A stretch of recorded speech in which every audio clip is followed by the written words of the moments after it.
co-op cast here. We have Stukov in the top left, and that's Suicide King. And in the bottom right, we have Jessless, someone who sent me the replay.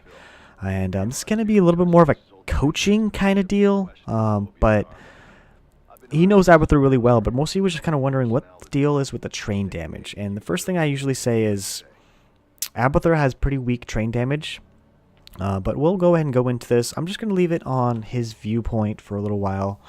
And then we'll kind of go from there. So the optimum build that I like to say for Abathur is a 20 supply Roach Warren, and then a 19 and 18 supply Spine Crawler, and then a 17 supply Extractor, and then get back up to 20 supply, and then just to kind of go from there. But use the first two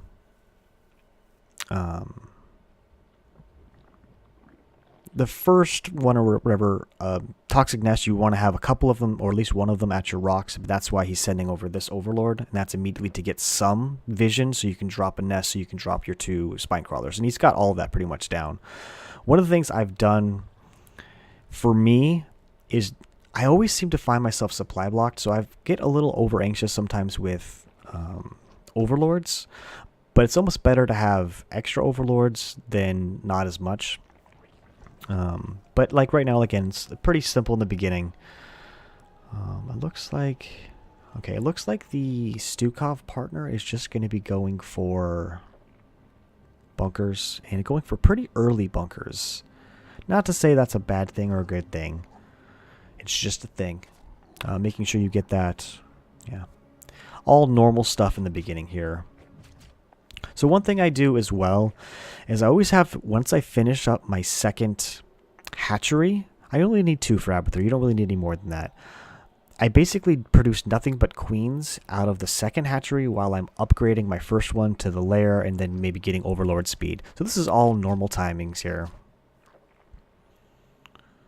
I'm trying to get to a Brutalisk as fast as possible, but that comes usually out the first or second attack waves.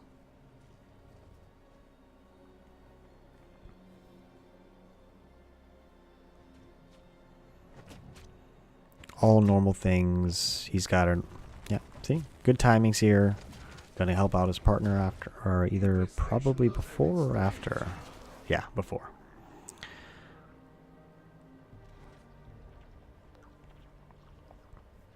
Production wise, again, we're still just seeing a couple different things here. He's got full supply there. He's gonna start rallying over here soon.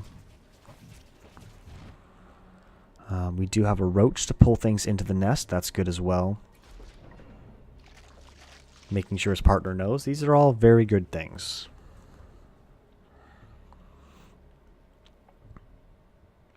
So the one thing I do as well, I like to just talk about general things I'm doing, especially when it's kind of like a casting style. He's going to try to pull people in. It's kind of hard to do with some of these other ones, especially with a Protoss comp when they have Zealots at the front, because Zealots are melee and it takes a lot harder for them to get in, where like a ranged unit will give you, will start attacking a little earlier. So after this first train, you should be able to get a Brutalisk. And that should be pretty simple off there. Going to continue to try to get, you know, things here.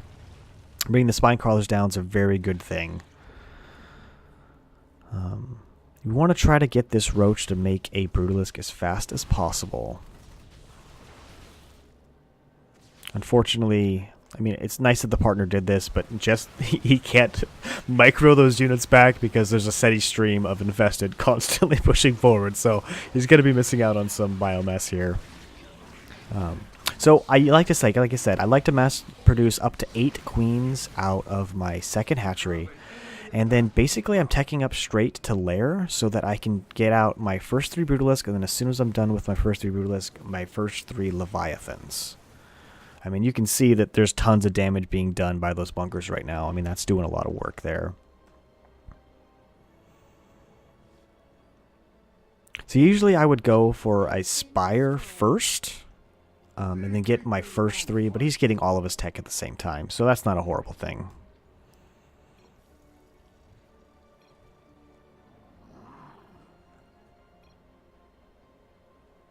Yeah. But yeah, so if you can, now it's so weird that like Abathur has some of the least APM you really need. It becomes a very A-movie army, but there's this weird give and take in the beginning where you need to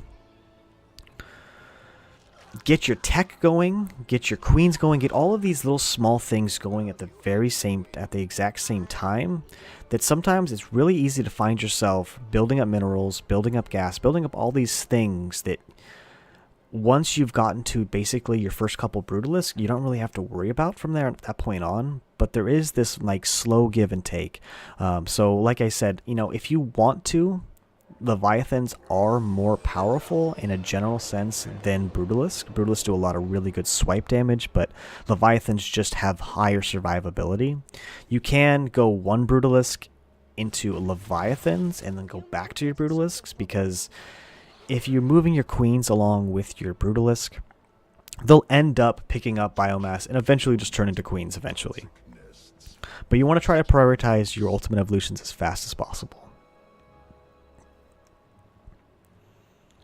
So he is getting his Mutalisk upgrades. I believe that's the Vicious Glaive, not the Vicious Glaive. What is it called? I don't think I can actually see anything. It's the thing that bounces him around. That's the Vicious Glaive over here. And I like that he's walking over the force fields and basically walking on top of things. But see, I think this is one of the main reasons why he wasn't able to get as much train damage during this one. I don't know why I quoted that. I mean, he's taking care of units while the partner is just doing good train damage. Here's the next Brutalisk. And then there's more biomass for that. Alright, 78. We're really close to another Brutalisk. Do we have any... No Mutalisks yet. So hopefully Mutalisks show up soon. Now, there's a big thing where you can do where you go for Vipers. I don't necessarily find them as useful now, because basically your DPS for this army ends up being your Mutalisks. Because that's really the way you can get to like actual damage, especially against the train, is Mutalisks. So I would rather spend the gas I have on more Mutalisk than necessarily Vipers. But this is all good so far. I mean, you don't really want to spend a lot of biomass on your queens if you can avoid it. Because they're just there to heal, just there for heals. They don't really add any real DPS. Unfortunately, for co-op replays, you can't actually look and highlight these things. But it is what it is. Another good thing that Jess does here that not a lot of Abathurs do is offensive offensive toxic nests. Lost the vision. That is actually a really cool thing you can do, especially when you have the 60% respawn chance, because you can just drop them wherever you like. And are we waiting? We got okay, cool. We got 3 Mutalisks on the way. I like that he's leaving his queens back, doing all the work with mostly his Brutalisks. That's all good things I like to see. These Mutalisks should be popping out right now, and they should be able to pick up all that biomass. These is all really good things. I think a lot of people end up feeling like they have to like micro their whole army like as best as possible. And they don't realize that like spending the APM and losing out on some DPS is actually really important. Yeah, his partner's doing really well on the first bonus. It's nice.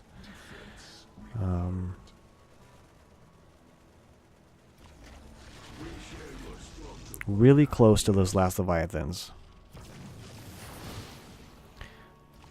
But like you can see here that Jess's army's doing a lot of good anti-force work.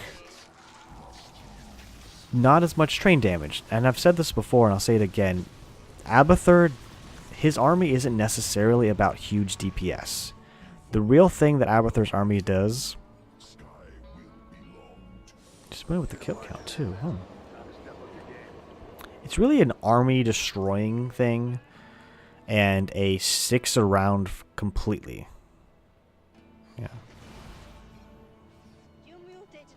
and you don't have to worry about a lot of things. Now there's certain things like this where Brutalisk might be a little less, but as long as your queens are staying back, you're good. If you end up losing a lot of queens pretty early on, one of the things you can do is just put them on a separate control group and just, or as well as the main, but separate as well, just so you keep pulling them back. And then Brutalisks, unfortunately,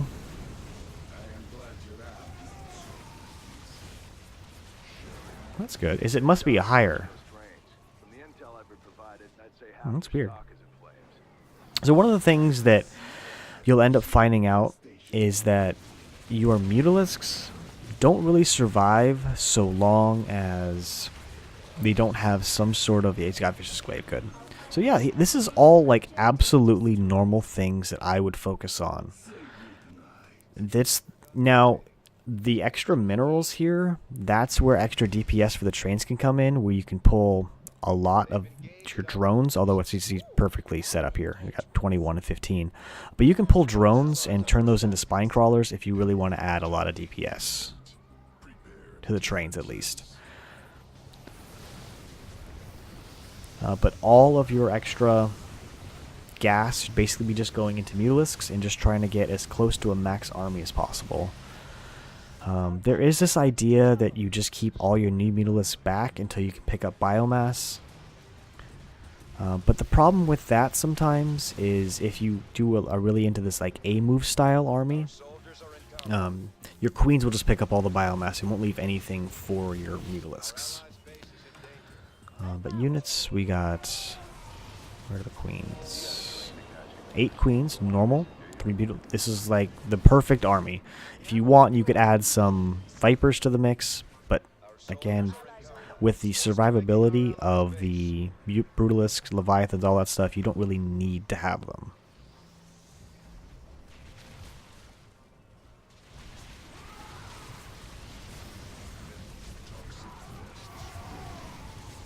He's probably planning on dropping those right at the spawning locations. Yeah.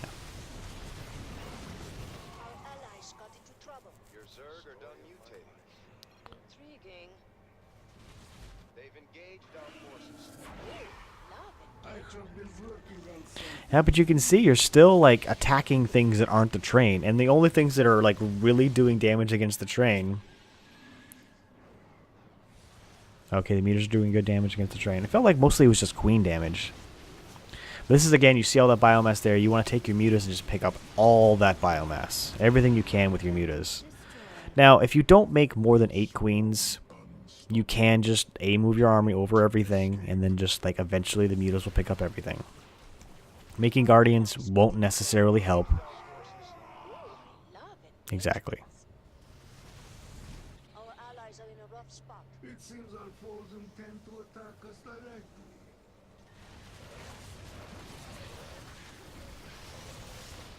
I mean, he's got nests in the right locations. I mean, this is like an anti-force army, not necessarily anti-tank, but upgrades. 3 attack upgrades for the ground, 2 for the air, and he's currently going to be working on... Okay, he stopped at 2. That's not horrible. Yeah, if you want, you could add 73 spine crawlers right now. I mean, you can tell, like, right now, you aren't max supply. So if you're not max supply and you want to add more things, you want to add more TPS to the trains, make 100 spine crawlers. Now, there's sometimes an issue when you want to make spine crawlers, but you're at a max supply army. You have to kill your army, or you have to, like, take away mining drones. You don't need to do that. You have tons of minerals here. No, I get it. I mean, especially for someone here who's got all those things. Now, you could always, like, he's going... I love all that frame drop. He's going for passive bunkers in the back that take away everything. And you could always go forward with your spine crawlers and then just basically take away all chance that your partner has to do, like, really good damage to the train. Not like you say you're, like, trying to steal kills or damage or whatever, but if you want to be able to do more, spine crawlers is the way to go. I mean, you're going to see more and more throughout this whole mission just how much minerals you're banking up constantly.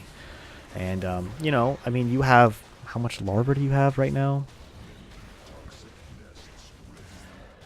18 larva. So you could easily get your 18 larva, spend 900 minerals on that, and you'll still have 8,000 minerals left. And then from there, boom, you're done. You just go ahead and finish up that.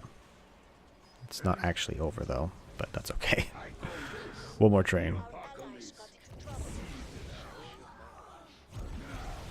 I love it. Make sure to kill those units. And, like, everything is totally normal. This is all good.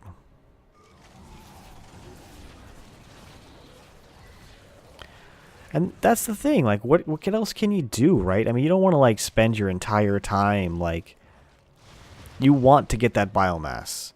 But it's one of those weird things where, like, if you're picking up biomass, you're not doing damage. Well, the whole reason why you pick up the biomass is do the damage, and if you're not doing the, you know, it's just weird little things like that that, like, make Abathur a really awesome commander, but one where, like, you need to, like, split your attention to a bunch of different things. And to properly get your biomass, you really need to be... There's so much shit going on. You really need to have a lot of APM and be willing to, like, separate things out and stuff like that. I mean, he can be an A-move kind of commander super easily, and you don't have to worry about separating out biomass and doing all those other ththings, but it's super helpful. Anyway, so this is another edition of Co-op Cast. Thanks for watching, everybody, and I do hope you learned something, and please make sure to leave any comments below, and hope you enjoyed.